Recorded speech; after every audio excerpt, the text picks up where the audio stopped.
Los indígenas constructores de cerritos de nuestro país no están en los libros de historia en los que hemos estudiado. Sin embargo, esta costumbre de construir elevaciones para sepultar a los muertos ya era conocida en otras partes de América. El descubrimiento en Uruguay de miles de estos cerritos con restos humanos podría cambiar radicalmente la prehistoria del continente. Los restos más antiguos que se han encontrado tienen una datación de unos 4.000 años.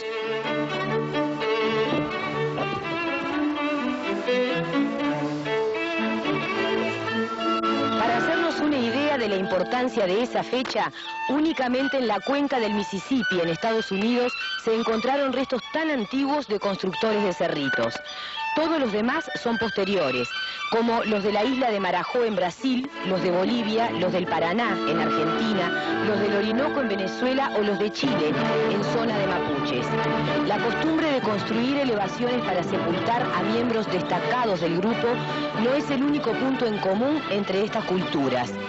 Siempre eligen para vivir zonas de bañados, tierras bajas, inundables, como las que hay aquí en Uruguay, en Rocha.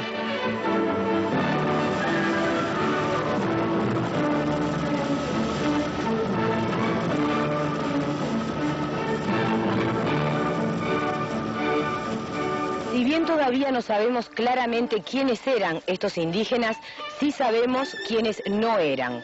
No se trataba de yaros, de boanes ni de guenoas. Está claro que tampoco eran charrúas. Se trata de grupos diferentes. Es decir, los grupos charrúas son aquellos que sobreviven más tiempo y que por lo tanto llegan hasta el momento de la ocupación efectiva del territorio. Y tal vez en una visión muy pobre que tenemos del pasado indígena, que tiene que ver con factores ideológicos, con factores históricos, ha hecho que nos olvidáramos un poco de todo lo mucho que ocurrió durante miles de años en este territorio. Entonces acá hablamos de una población indígena que ¿en qué podemos decir que era similar a los charrúas y en qué diferente?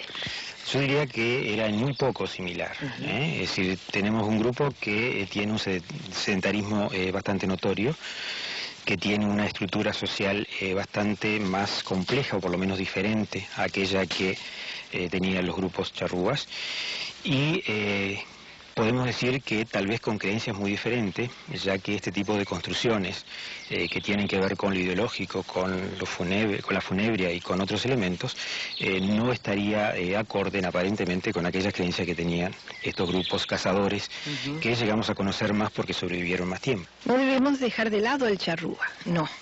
El charrúa existió, el charrúa fue el hombre que ocupaba las pampas, tanto argentinas como uruguayas, o sea, el charrúa minuano cruzaba del lado argentino al Uruguay y se extendía por el Uruguay.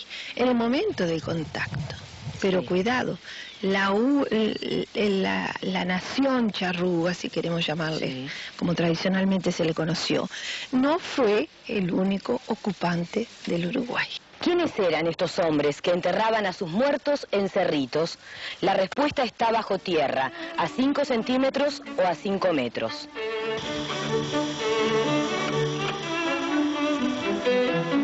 Debemos aprovechar ahora.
Esto es un cerrito de indios.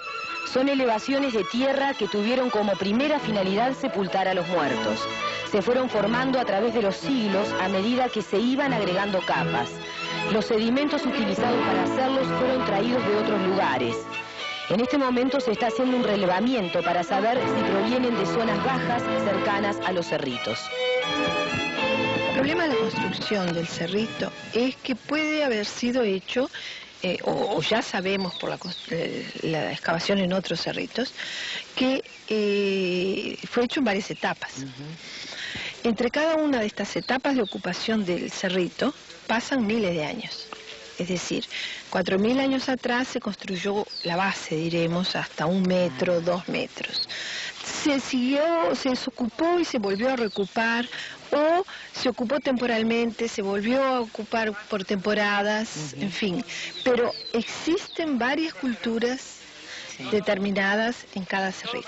Cada una de las capas posiblemente tenga una cronología, como vimos en otros cerritos, que puede variar en una edad que puede variar en unos 300, 400 años, y posiblemente también el material que esté por fuera esté acompañando temporalmente esos diferentes momentos de construcción de esta elevación. Las investigaciones demuestran que la ubicación de los cerritos no fue caprichosa. En muchos casos pueden haber servido para separar campos de caza o de recolección de butiá, para demarcar territorios. Resultados de más de un siglo de investigaciones en otros países permiten asegurar que los constructores de este tipo de cerritos llegaron a una etapa de desarrollo que se define como formativa. Si bien eran cazadores y recolectores, también conocían el cultivo y lo usaban como complemento en su alimentación. A medida que mejoraba la caza y el clima, se consolidaba la economía, había un aumento demográfico y por lo tanto su estructura social se volvía más compleja. Las diferencias de jerarquías se ven en el tratamiento distinto que reciben al ser sepultados. Esta etapa formativa es considerada el trampolín a las altas culturas. Los cerritos fueron el inicio de otras culturas que se caracterizaron por sus pirámides, como la de los incas, los mayas o los egipcios.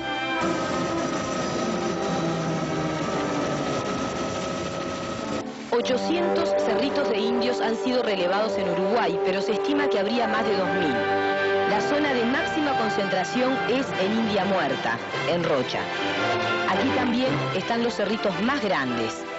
Este, conocido como la quesería, tiene 7 metros de altura. Se llama así porque el dueño del campo hizo en él una cámara de frío para conservar quesos. Este es otro cerrito de grandes dimensiones, conocido por la gente del lugar como la Isla de Alberto. Varios cerritos de India Muerta tienen otra particularidad. Están construidos en el bañado, en zonas bajas. Por sus árboles se distinguen claramente del resto del paisaje. Otra zona de Rocha con una importante concentración de cerritos es la Sierra de los Sajos. Más de 40 fueron relevados aquí. En esta colina de la Sierra de los Sajos se ve una curiosidad aún no descifrada. Este conjunto de cerritos está construido formando un círculo.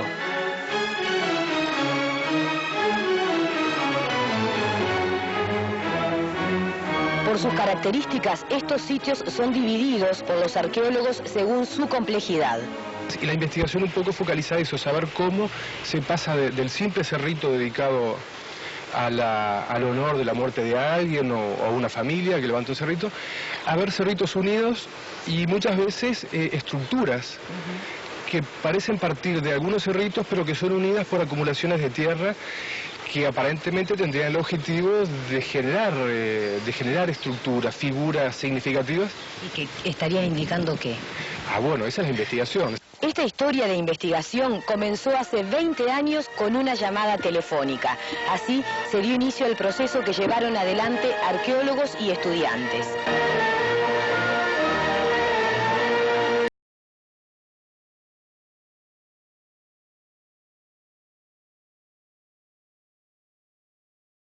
Había encontrado en Rocha un recipiente rojo con restos humanos. Ese hombre, sin saberlo, estaba desencadenando la investigación arqueológica más ambiciosa que jamás se haya realizado en nuestro país. Un equipo de técnicos se trasladó hacia el lugar y localizó el hallazgo más importante hasta el momento para el sur de Brasil y el este del Uruguay. Es una urna funeraria pintada de color rojo que tenía un esqueleto humano adentro. Y luego, profundizando la excavación, aparecen 4 esqueletos más que no fueron retirados, sino que se encuentran todavía en el lugar.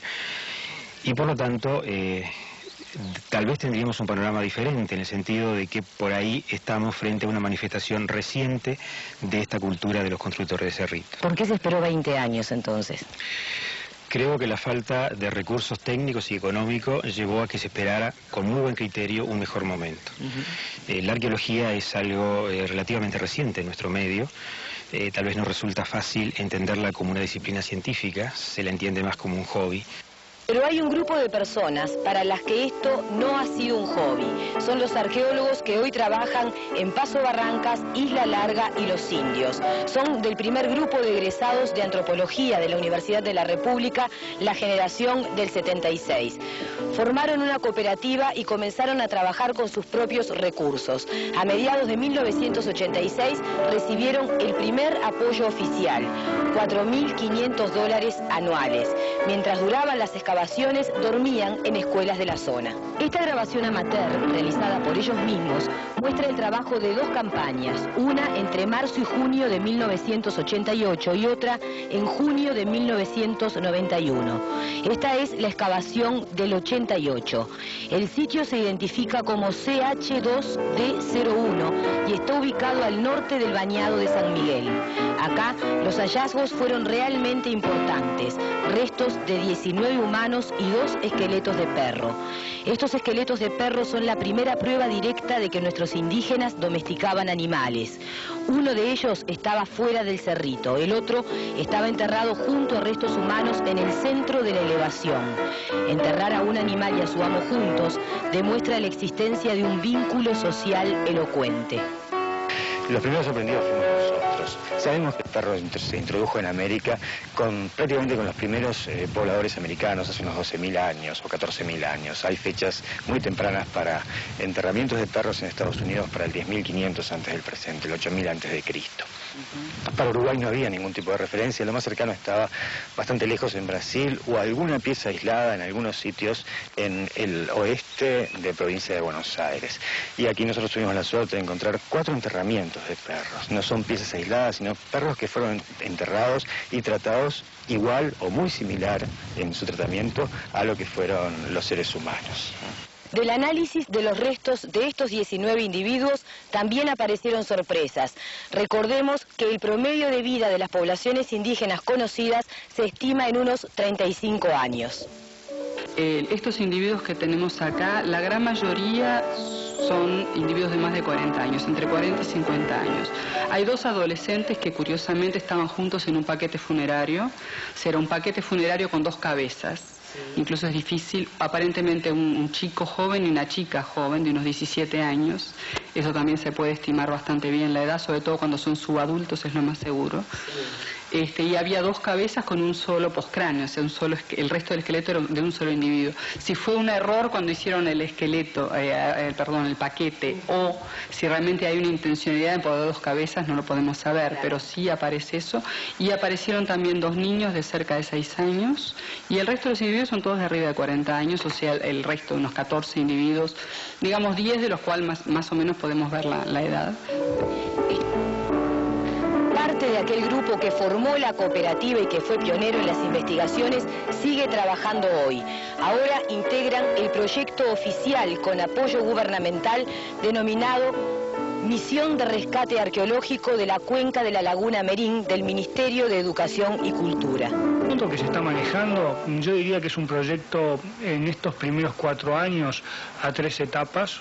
Los montos en cada etapa son alrededor de unos $150.000. Es un monto muy importante, hay un esfuerzo del Estado muy importante en esto, porque entendemos que fundamentalmente viene a complementar la historia. Alguna persona puede pensar de que esto, diríamos, es un revisionismo, que hay un espíritu revisionista. En este sentido no lo hay, sino que hay un espíritu de complementación de la historia. En Laguna Merín se está trabajando a través de diversos grupos hace 10 años. ¿En forma organizada, como ahora? Sí. Sí, hace 10 años que se empezaron las investigaciones a través de grupos de la Facultad de Humanidades y Ciencias, del Museo de Antropología, pero lo que estamos hoy iniciando es un gran proyecto que tenemos la esperanza de que sea quinquenal, a estudiar todo en un conjunto, es decir, es un proyecto conjunto que va a tratar de estudiar la arqueología de las tierras bajas, que existen aquí en torno a la Laguna Merín, pero que también existen del lado brasileño, también existen los mojitos de Bolivia, también existen o existieron en los llanos del Orinoco, en la boca del Amazonas, en la isla de Marajó, en los mounts situados entre el Missouri y el Mississippi.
Los arqueólogos seleccionan el sitio de sus excavaciones luego de haber delineado un objetivo.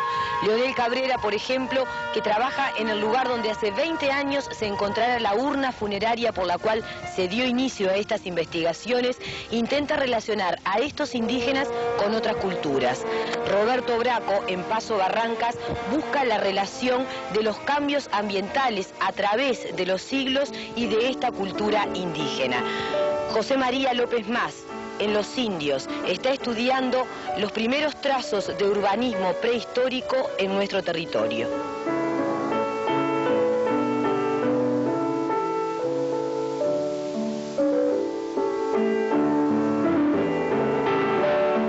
Lo elegí porque me interesa mucho la arquitectura.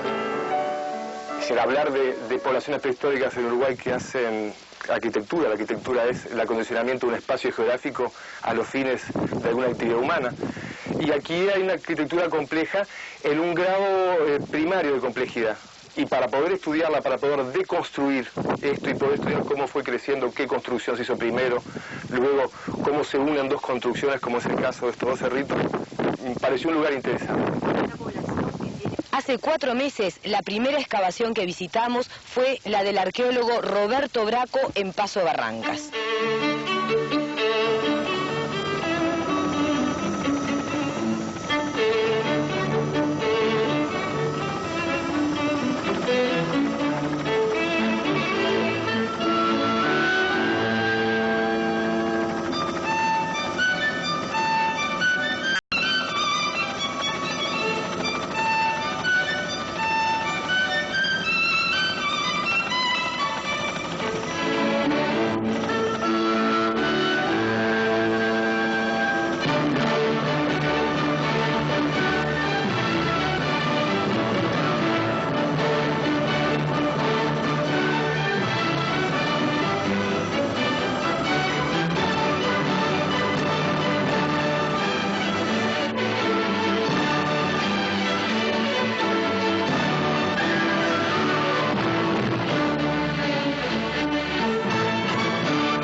trabajando en 2 cerritos de indios, en 2 construcciones que hicieron los indígenas de las que habitaron la zona de la cuenca de Unamerín, específicamente esta región aquí al sur del río San Luis. Estamos trabajando en 2 de estos cerritos que corresponden a un conjunto de 14 cerritos de indios. ¿Y hasta ahora qué es lo que se ha descubierto, por ejemplo, concretamente aquí? Hemos descubierto diferentes indicios de estos habitantes y particularmente lo que más llama la atención es la presencia de diferentes enterramientos humanos, por lo menos 6 enterramientos humanos en posiciones muy distintas que nos están hablando un poco de la forma en la cual estos individuos murieron, qué posición tenían estos individuos dentro de su tribu y qué tratamiento le dieron a ellos sus coterráneos al momento de la muerte. ¿Se puede hablar de ritos funerarios específicos que se estén descubriendo más allá de lo que puedan demarcar una posición social? Sí, indiscutiblemente que sí. O sea, estamos hablando de ritos funerarios bastante complejos. Ya desde el inicio, cuando estamos frente a un cerrito de indios, estamos viendo una estructura que uno de sus cometidos, una construcción que uno de sus cometidos ha sido recibir a los muertos del grupo. Y después estamos viendo la diferencia del tratamiento, los diferentes rituales de cada uno de los individuos en los enterramientos individuales. Ahora, estos no son los primeros cerritos sobre los que ustedes están trabajando. El material que se obtuvo de los otros cerritos, que ya fue o está siendo analizado, nos está hablando de una datación de qué tiempo. En este momento estamos manejando con la datación más temprana en los 3.600, 3.800 años antes del presente. ¿Qué quiere decir antes del presente? Antes del presente quiere decir antes de 1950. Las dataciones las obtenemos a través de la técnica de carbono 14 y el carbono 14 toma como referente la fecha de 1950. Traducidos en nuestros años antes y después de Cristo, sí. Estamos hablando para el 2000, casi el 2000 antes de Cristo.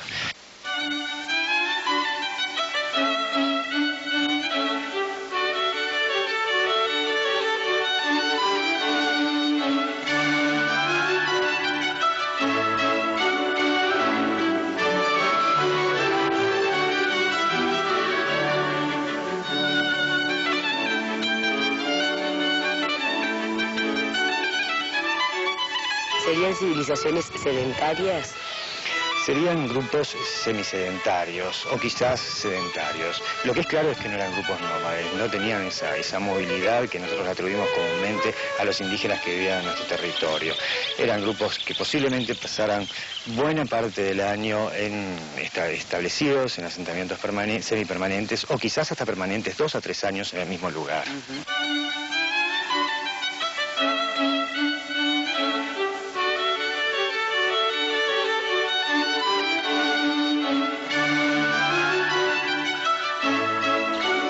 ¿Qué es esto que estamos viendo acá? Esto que estamos viendo acá es uno de las diferentes modalidades de enterramiento que se presentan en esta excavación que corresponde a este cerrito.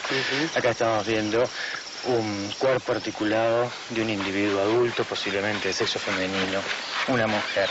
Acá lo que llama la atención es que es un enterramiento primario, o sea, los huesos están en la posición que tenía el individuo, sus huesos durante la vida, pero es muy superficial, ¿no? Y eso ha llevado a que se encontraran en el estado que se encuentran los huesos sumamente quebrados, posiblemente por toda la acción del pisoteo del animal. El cráneo sobre todo. Y el cráneo está totalmente achatado, estamos viendo un cráneo que está mirando hacia abajo, la cara del individuo está mirando hacia abajo y todos los huesos correspondientes a la parte alta y de atrás del cráneo están aplastados y achatados. ¿Y lo que hay allí son molares? Lo que hay ahí son molares. Vemos la parte inferior de la mandíbula, la parte interna de la mandíbula y 4 molares.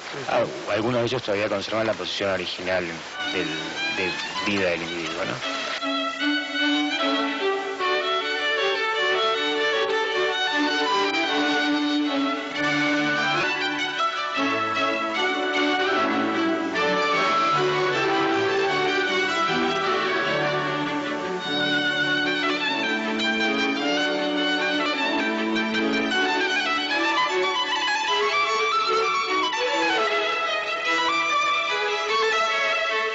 ¿Y acá qué es lo que estamos viendo? Estamos viendo 3 diferentes tipos de enterramiento, de enterramiento de 3 individuos distintos, bastante peculiares en los 3 casos. Son 2 cráneos prácticamente completos, el primero y el tercero, y en el medio tenemos 2 huesos de cráneo. tenemos dudas en cuanto a la determinación del sexo. Sabemos que son individuos adultos, posiblemente los dos cráneos mayores más completos sean del sexo masculino. El tercero es un cráneo muy pequeño, puede ser o del sexo femenino o un individuo subadulto. ¿Por qué solo los cráneos? Esa es la pregunta que nos estamos haciendo. Esta presencia de enterramientos parciales, correspondiendo solamente al esqueleto craneal del individuo, se dio en este cerrito y en el otro cerrito que estamos excavando. Es nueva en las investigaciones que venimos realizando en la cuenca de la Laguna Marín sobre cerritos de indios. Ahora, a mí me llama la atención, no sé cuál será la explicación, que aquí al lado tenemos un cuerpo que es entero enterrado de una forma con la cabeza hacia abajo. Aquí, 3 cráneos solos, ¿este tipo de cosas es común que se den así? Llama un poco la atención la variedad en los enterramientos, pero no es una cosa muy rara que aparezca diferentes modalidades de enterramiento en un mismo grupo. Los enterramientos en general nos reflejan la posición del individuo dentro del grupo o la situación en la cual el individuo murió. ¿En qué se ve reflejado eso? ¿En qué se refleja? En todo el tratamiento que se da para el cuerpo una vez que haya muerto el individuo.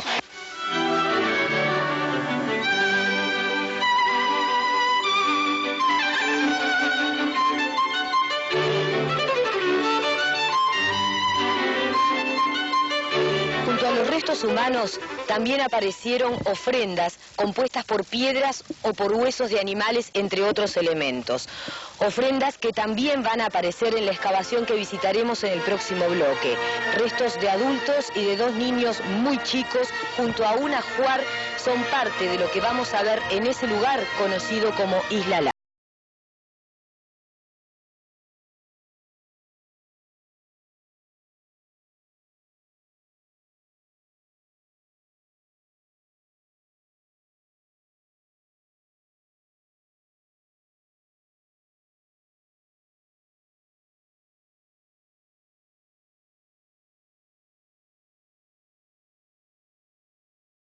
Restos de 7 humanos, 5 adultos y 2.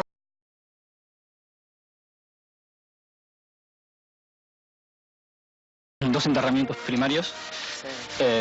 Contra la pared sur se ve un número 1 que pertenece a la mandíbula de un posible paquete que estaba más arriba, que había sido desplazado por el arado y estaba bastante mal conservado. Después tenemos el número 3, que es un hombre de un adulto joven de aproximadamente 30 años. Está como de costado, ¿no? Una especie de cunclillas, sí. Que tiene al lado un ajuar funerario que hasta el momento no sabemos si se corresponde al individuo o al niño que se encontraba hacia el otro lado, que eran 2 niños. Ese ajuar me decís que puede pertenecer a cualquiera de los dos. Hasta el momento no se ha podido identificar, hasta que no se haga el análisis laboratorio.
Pareció un niño, pero resultaron ser 2 niños que estaban bastante rotos, digamos, o sea, porque estaba muy superficial, o sea, posiblemente en la zona que pasó el arado, que pasó, digamos, que se trabajó la tierra, entonces estaban muy rotos. Pero era un niño de unos 10 meses y otro niño de 1 año y 10 meses, o sea, 1 año de diferencia, pero evidentemente son todos muy chiquitos. O sea, digamos, para redondear 1 año y 2 años, ¿verdad? Claro. Y además aparecen, aparte de los esqueletos, esos restos de por lo menos 3 individuos adultos más. pero en algún caso es solamente 2 o 3 huesos. Es muy difícil a veces armar cuando uno tiene, decir qué es de quién. O sea, si tengo una vértebra y tengo un fémur, no puedo atribuirle de quién es la vértebra u otro.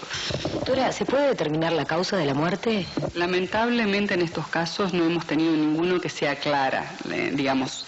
El tipo de patología, aún por ejemplo en esta patología que parece mucho más importante, consultamos incluso con médicos del Hospital Peria Rosell, con los doctores Silveira y Cunio, y aparentemente sería más que nada una cuestión local. Sí. O sea, que posiblemente haya molestado, pero no para atribuirle una causa de muerte.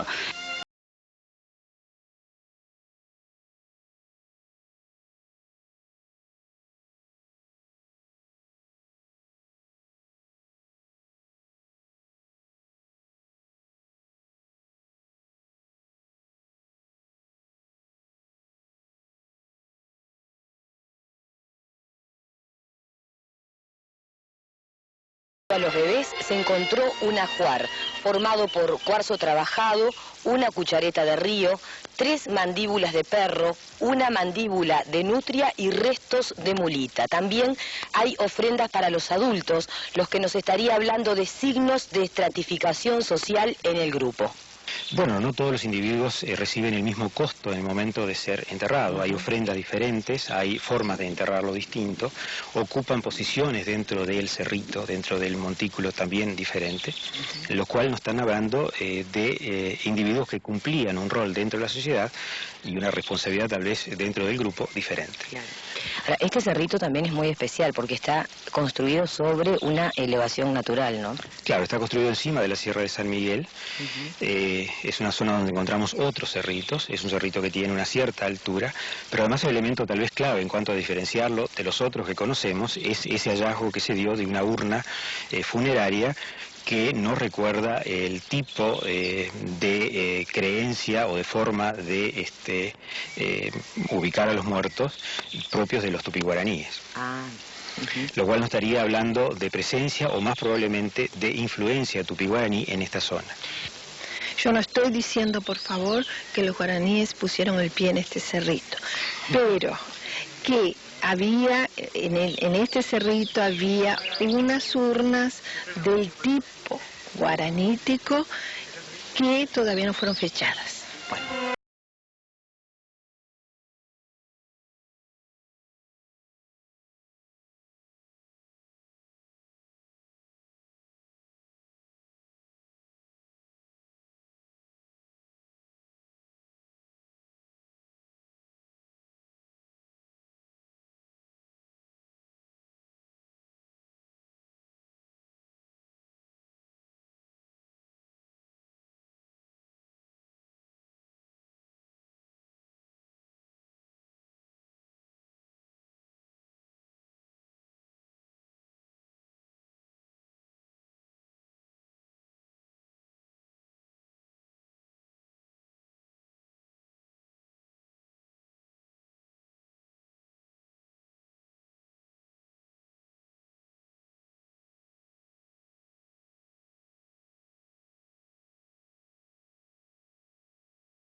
De extracción de una lasca de un tamaño importante. Sí.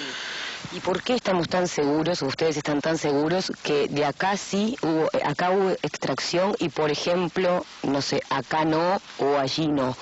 Por el tipo de plano de lascado, es decir, en aquel caso tenemos planos que son naturales y que se deben a cambios de temperatura, fracturas o fallas en la roca, mientras que en este caso tenemos claramente una concavidad típica del negativo de bulbo, que es el nombre que le damos técnicamente. Y además eso lo podemos reproducir, arqueología experimental, y lograr las mismas cosas. Además alrededor tenemos estos vestigios de talla que nos están indicando el uso arqueológico de este espacio. ¿Qué tipo de piedra es? Es una riolita, en algunos casos es un basalto prácticamente, es una roca ígnea.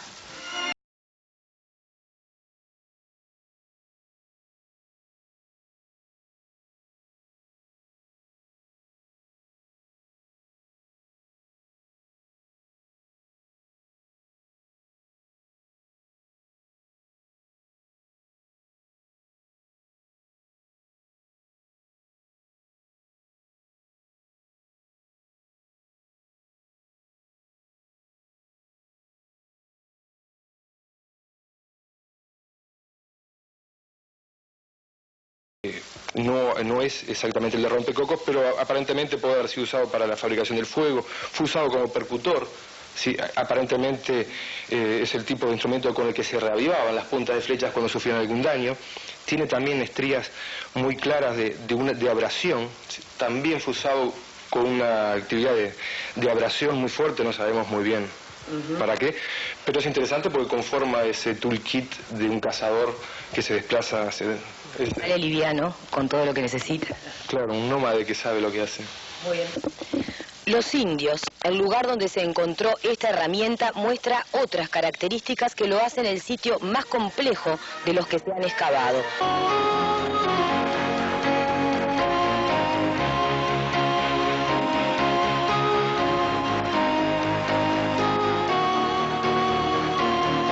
Lo que llama la atención son estas plataformas que unen cerritos como puentes.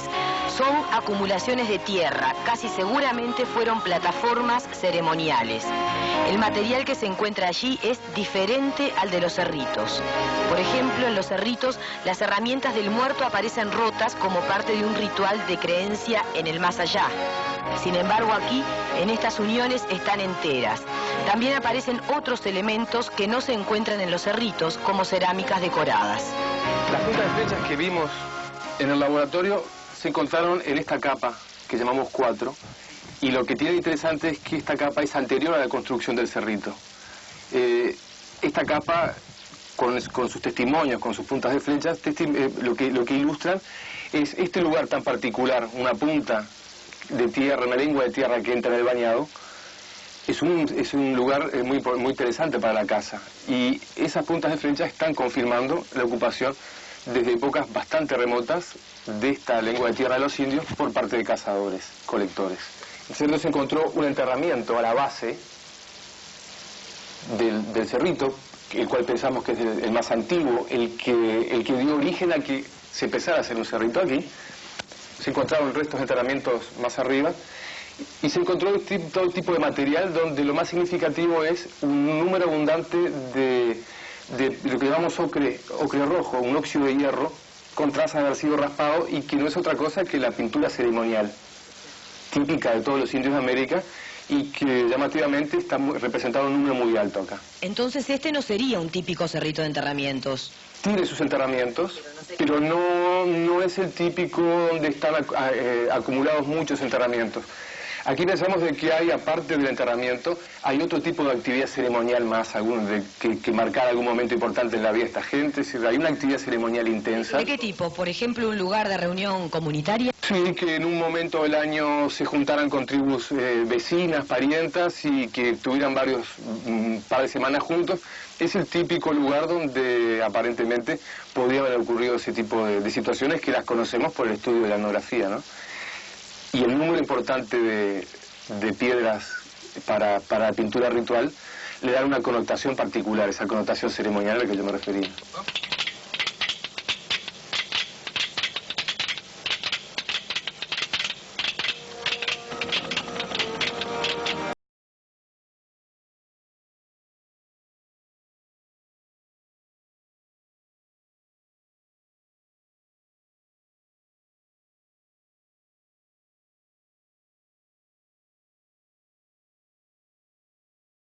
¿Se acuerdan de la prueba del carbono 14? ¿Qué es la zaranda? ¿Cómo eran estos indígenas y de qué se alimentaban?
el trabajo es muy lento y minucioso.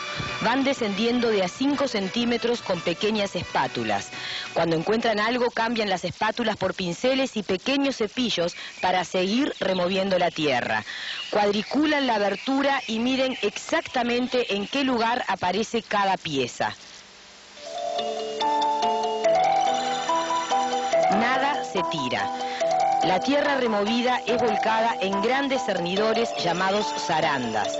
Tiene una malla de 5 milímetros y permite seguir recuperando material. Pero hay una etapa más, es la zaranda de agua, de 2 milímetros de malla, que permite seguir recuperando elementos como espinas de pescado o huesos de roedores. Todo este proceso se registra minuciosamente a través de un diario de campo. Allí se realiza una primera clasificación del material que será luego trasladado a Montevideo para continuar su estudio. Al atardecer los grupos retornan a las escuelas. Allí, además de preparar la cena y el almuerzo que al otro día se van a llevar al campo, tienen un buen momento para la distensión.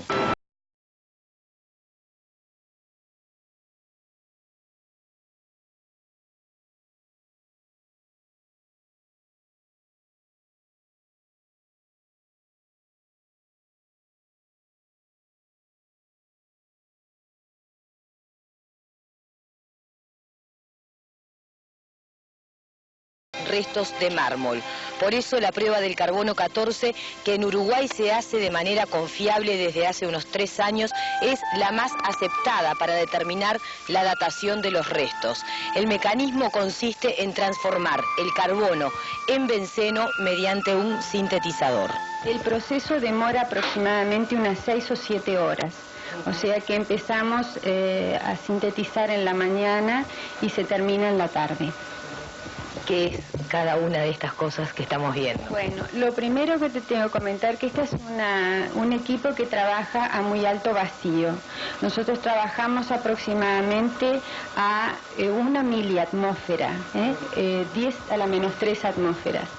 Esto quiere decir que es el método que nosotros utilizamos para trasladar los gases que se forman y que Guillermo te puede mostrar que en esta trampa nosotros tenemos, por ejemplo, el acetileno congelado, que es una de las etapas de la formación de benceno.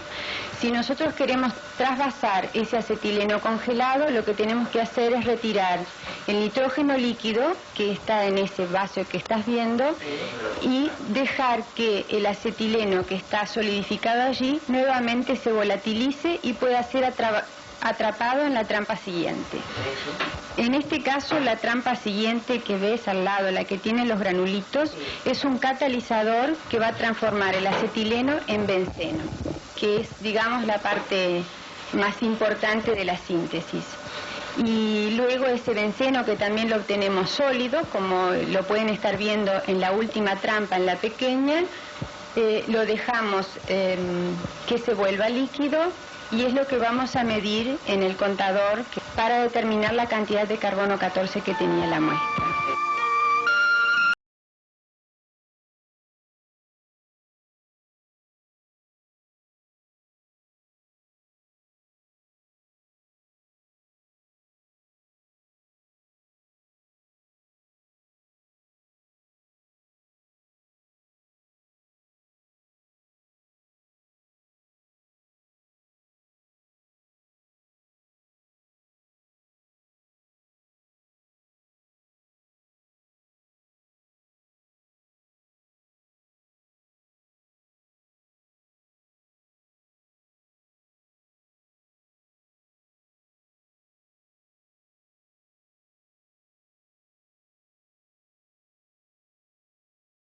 O bioantropología es la ciencia que nos puede decir cómo eran estos hombres y mujeres, cuánto medían, de qué se alimentaban y qué enfermedades padecían. El equipo de la misión de rescate arqueológico contrató los servicios de la antropóloga Mónica Sanz. Eran individuos aproximadamente, y lo leo, entre, digamos, 1,60 m y tanto, el más bajito mediría unos 58 y un máximo de 1,71 m. ¿Medidas para hombres y mujeres? Para hombres y mujeres, en general, bueno, evidentemente las mujeres, pero las mujeres no son demasiado bajas, tenemos pocas mujeres estudiadas porque aparecieron pocas mujeres, pero las mujeres rondan igual en 1,60 m, o sea que es prácticamente lo que rondamos nosotros. Los hombres en, digamos, 1,68 m, o sea, serían un poco más bajos que los hombres uruguayos actuales, pero digamos que no hay demasiada diferencia, no son chiquititos. En cuanto a qué otra cosa podemos inferir, por ejemplo, las patologías o el tipo de enfermedades que tuvieron en vida, que puedan ser, por ejemplo, laborales, en el sentido laboral es muy amplio, ¿verdad? Pero, por ejemplo, acá tenemos una articulación de un brazo de un individuo de un cerrito, digo, este es real, donde está totalmente deformado, tanto aquí, digamos, la parte del húmero, como la parte correspondiente del cúbito. En este caso es un caso, digamos, de artrosis, ¿verdad? Que se ve que está totalmente deformado. Esto posiblemente es algún problema, evidentemente, en la articulación del codo. Es el brazo derecho, o sea que podríamos tal vez vincularlo con una sobreactividad del brazo derecho, una fuerza excesiva o algún otro tipo de patología. Podría incluso haber eventualmente una pequeña fractura que soldó mal, pero lo más seguro que sea, digamos, simplemente por un desgaste, por algún desplazamiento, ¿verdad? Como pasa también en los individuos mayores. En el caso del fémur, bueno, en este caso sería tal vez el correspondiente, pero a nivel del codo. Eran fuertes. A través de las inserciones musculares de la mandíbula se puede notar la diferencia entre los hombres más robustos y las mujeres más gráciles. Las inserciones musculares gruesas también dan la pauta de una alimentación dura, propia de una dieta cazadora-recolectora, sin alimentos procesados. Porque toda esta parte de músculos que sostienen la cabeza y sobre todo estos que son los masticatorios, evidentemente también eran músculos gruesos, evidentemente, porque están, exacto, no comiendo cosas muy elaboradas, digamos, o sea, no comiendo harinas, sino comiendo cosas poco procesadas, posiblemente la carne sin picar o más o menos, ¿verdad? Todo eso requiere de una musculatura más o menos fuerte. Hay otro dato que aporta conclusiones sobre este tipo de alimentación sin azúcares y rica en proteínas. Solo se encontró hasta ahora una caries en los restos de un adulto. A punto de terminar con nuestro trabajo, los arqueólogos resolvieron otro misterio. La clave estuvo, aunque parezca mentira, en un hormiguero.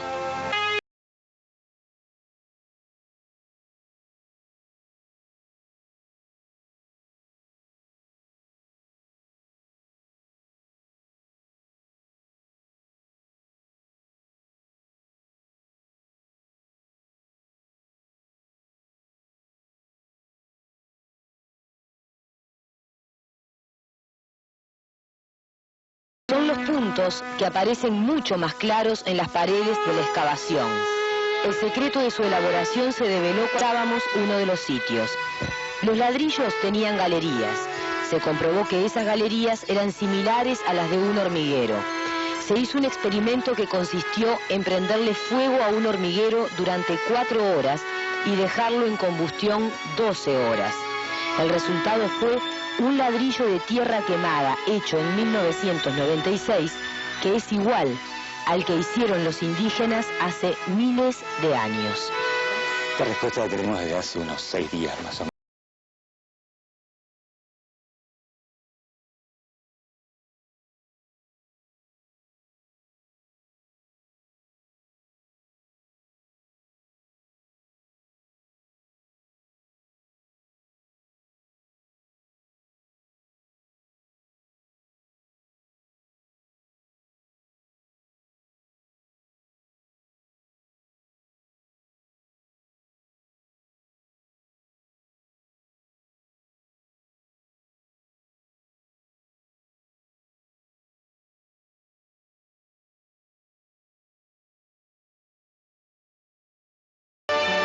Por lo que hoy sabemos, esta historia empezó hace unos 4.000 años. Por lo que hoy sabemos, podríamos estar hablando de los indígenas constructores de cerritos más antiguos de América. Sabemos que tenían un grado de desarrollo sociocultural superior al de todos los indígenas que habitaron estas tierras, que llegaron a un grado de complejidad social que se define como formativo, el paso previo a la formación de las altas culturas. Había jerarquías dentro del grupo, pero también había jerarquías entre los diferentes grupos. Sabemos que los cerritos no eran solo lugares de enterramientos, sino que en muchos casos se convirtieron en lugares de reunión y celebración. El hallazgo de una semilla de zapallo nos habla de un pueblo que además de cazador tenía al cultivo como complemento en su alimentación. De todo esto hemos sido testigos privilegiados. Desde hoy, arqueólogos del resto de América están reunidos en nuestro país para conocer y compartir los resultados de estas excavaciones. Pero en definitiva nos seguimos preguntando quiénes eran estos indígenas. No eran yaros, no eran guenoas, ni boanes, ni charrúas. Los arqueólogos tienen teorías que intentan responder en sus lugares de trabajo. Solo habrá que esperar un poco más. Alicia Durán.